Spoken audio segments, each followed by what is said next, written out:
আমাদের কাজ বাধাগ্রস্ত করার জন্য অনেক কৌশল, অনেক সংগঠনের জন্ম হবে এবং এজেন্সিগুলি ওই জন্য উদ্গ্রীব। এজেন্সিগুলি সেই জন্য উদ্গ্রীব, আমাদের কাজ নিয়ে প্রশ্ন করতে পারে, কিন্তু বিশ্বাস করেন ফুল কমিশন সততার সাথে কাজ করছে। এখন সব কাজ তো এই জায়গায় গণনা করলে আমার কাজ ক্ষতিগ্রস্ত হবে। সরকার এখন পর্যন্ত, আমি এক কথায় বলবো, আমাদের সহযোগিতা করছেন। শুরুতে একটু সময় লেগেছে জায়গা পেতে, কিন্তু সহযোগিতা করছেন। বিভিন্ন সংগঠন আমাদের সহযোগিতা করেছেন। আজকে এখন শেষ আলোচনায় যাই, সেটা হচ্ছে মানবাধিকার প্রসঙ্গ নিয়ে বললেন, শুধু হিউম্যান রাইটস কমিশন নিয়ে কথা বললেন। হিউম্যান রাইটস কমিশনের বাইরে বাংলাদেশের মানবাধিকার সংরক্ষণের জন্য অনেক সংগঠন ছিল না, অনেকেই কাজ করছেন। আপনি দেখেন তো অধিকারের নামে কিভাবে একটা মামলা হলো, তাদেরকে শাস্তি দেওয়া হলো, তাদের রেজিস্ট্রেশন ক্যান্সেল করলো। আইন সালিশ কেন্দ্র তার ফান্ড আটকে দিচ্ছে, এত মানে একটা বড় সংগঠন, গুরুত্বপূর্ণ সংগঠন।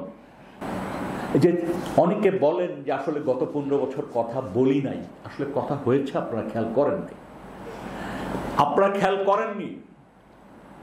আজকে এখন যে কথাগুলি বলেছি, এই কথা 2-3 বছর আগে মায়ের ডাকে বলেছিলাম, যে যারা রেসপন্সিবল ব্যক্তি, ডিজি, ডিজিএফআই, একদম নাম ধরে ধরে বলা হয়েছিল,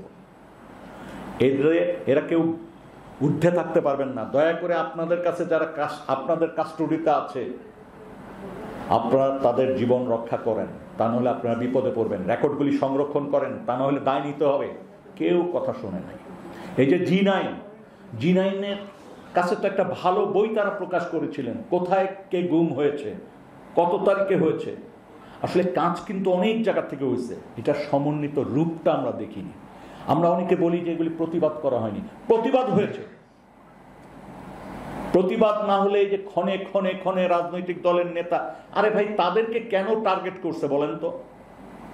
রাজনৈতিক দলের নেতা কর্মী যারা ভিন্ন মতাবলম্বী মুক্ত মানুষ, তাদেরকে কেন টার্গেট করছে? টার্গেট করেছে তার ক্ষমতায় থাকার জন্য, নিরঙ্কুশ ক্ষমতাকে ধরে রাখার জন্য, এবং তিনি যাতে কোনো জায়গায় প্রশ্নবিদ্ধ না হন, এই জন্য তাদের টার্গেট করছে। এবং তারা টার্গেটেড পিপল, যার জন্য তাদেরকে গুম করা হয়েছে, হত্যা করা হয়েছে।